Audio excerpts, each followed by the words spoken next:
Forest অফিচত গ'ল, গৈ কিনে তাক ফৰেষ্টৰ মানুহে ক'লে, ফৰেষ্টৰকেইটাই তোমাক একো কৰিব নোৱাৰে, নাকত তেল দি শুই থকা যায় বুলি কৈছিল। সকলোৱে নমস্কাৰ গ্ৰহণ কৰিব। মই শ্ৰী দেৱজিৎ গগৈয়ে মোৰ ড্ৰাইভৰ জীৱন ইউটিউব চেনেলটোলৈ আপোনালোকক সকলোকে স্বাগতম জনাইছোঁ। মোৰ বন্ধু বান্ধৱীসকল, আপোনালোকক আজি মই দেখুৱাবলৈ আহিছোঁ, ককাইদেউজনে পকী ঘৰ এটা নিৰ্মাণ কৰি আছিল।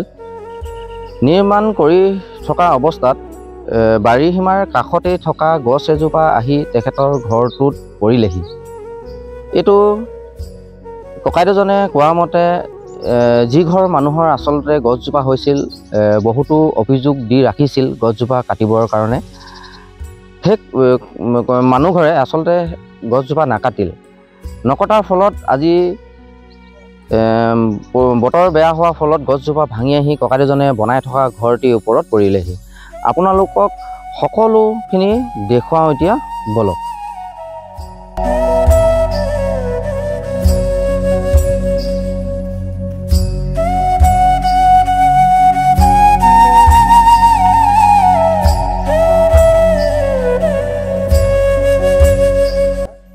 এই যিটো ঘটনা ঘটিলে, আচলতে সমগ্ৰ ঘটনাটোৰ বিষয়ে আমাৰ গাঁও প্ৰধানক মই নিজাববীয়াকৈ তেখেতক সুধিছিলোঁ। তেখেতে মোক জানিবলৈ দিয়া মতে বিভাগীয় কৰ্তৃপক্ষক তেখেতে অৱগত কৰিছিলোঁ বুলি কৈছিল। কিন্তু এই ক্ষেত্ৰত কিয় ইমান তেখেতলোকে গাফিলতি কৰিলে, আচলতে সেইটোহে মই বুজি নাপালোঁ। আপোনালোকে দেখিছে এই ককাইদেউ আছে, ককাইদেউজনক সুধিম, আপোনাৰ এই ঘৰটো যে এতিয়া মই দেখিছোঁ একেবাৰে ভাঙি জৰাজীৰ্ণ অৱস্থা হৈ গ'ল। যিজোপা ইয়াত আপোনাৰ গছজোপা পৰিলে, গছজোপা আপোনাৰ নিজৰ আছিল নেকি বাৰু? নাই, দুৰ্ণ গগৈ। মানে গছজোপা আপোনাৰ নিজৰ নহয়, দুৰ্ণ গগৈ নহয় জানো? আপুনি এই গছজোপাৰ বিষয়ে তেখেতক আগতে অৱগত কৰিছিলে নে নাই? মই 3 বছৰমান কৈ দিছোঁ তাক।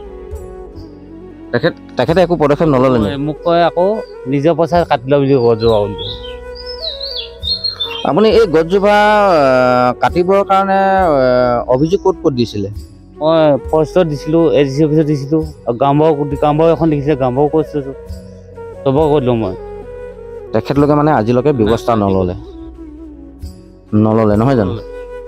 চৰকাৰৰ প্ৰাকৃতিক দুৰ্যোগৰ যিটো ব্যৱস্থাপনা আচলতে ইয়াত দেখিবলৈ পোৱা গৈছে, ককাইদেউৰ কথাখিনিত গম পোৱা গৈছে, আচলতে চৰকাৰৰ বৰমূৰীয়াসকলে ব্যৱস্থা লোৱা হ'লে নিশ্চয় আজি এই অৱস্থা নহ'ল হ'লে। ককাইদেউজনে ইতিমধ্যে কৈছে যে এই গছজোপা কাটিবৰ কাৰণে বাৰম্বাৰ অনুৰোধ কৰাৰ পিছতো তেখেতলোকে নাকাটিলে।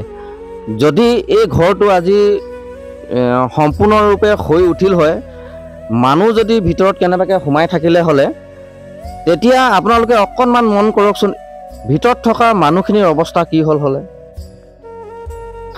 আপোনাৰ ঘৰত ইমান ডাঙৰ গছ এজোপা পৰি আপোনাৰ ইমানখিনি অনিষ্ট কৰিলে, অনিষ্ট কৰাৰ পিছত আপোনাৰ খবৰ ল'বলৈ কোনোবা আহিছিলনে বাৰু? গাঁও প্ৰধান আহিছিলে। গাঁও প্ৰধান আহি কিনে আকৌ কথা বতৰা পাতি কিনেও আকৌ সি ক'লে ফৰেষ্ট অফিচত যাম বুলি। ফৰেষ্ট অফিচত গ'ল, গৈ কিনে তাক ফৰেষ্টৰ মানুহে ক'লে, ফৰেষ্টৰকেইটাই তোমাক একো কৰিব নোৱাৰে, নাকত তেল দি শুই থকা যায় বুলি কৈছিল। মানে সেই যাৰ ঘৰ গছজোপা আছিলে তেখেতক ক'লে যে আপোনাক একো কৰিব নোৱাৰে, আপুনি নাকত তেল দি শুই থাকক বুলি ক'লে।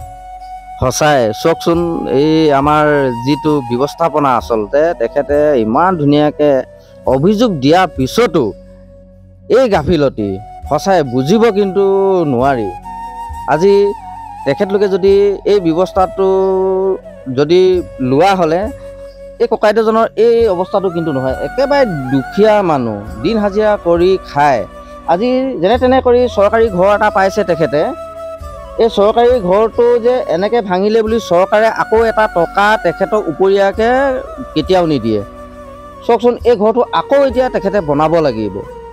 এই খৰচাটো আচলতে বহন কোনে কৰিব, কোনে দিব? এই ককাইদেউজনক কোনে, মানে এই পইচাটো খৰচটো কোনে দিব? আচলতে ককাইদেউজনে অলৰেডি তেখেতে জানে যে এই গছজোপাই মোক বিপদ মাতিব। বাৰম্বাৰ কোৱা স্বত্তেও, বাৰম্বাৰ কোৱাৰ পিছতো এই ব্যৱস্থাটো কিয় নল'লে, সেইটোহে মই বুজি নাপালোঁ। অৱশেষত মই আপোনালোকক এটাই সুধিব বিচাৰোঁ, এই ককাইদেউজনে ক্ষতিপূৰণটো পাব লাগে নে নালাগে? যদি লাগে কিয় লাগে, আৰু যদি নালাগে কেলৈ নালাগে, আপোনালোকে জনাবলৈ একেবাৰে নাপাহৰিব। আপোনালোক সকলোৱে ভালে থাকক, কুশলে থাকক। পুনৰ অন্য এটি ভিডিঅ'ত লগ পোৱা প্ৰতিশ্ৰুতিৰে আজিলৈ বাই বাই।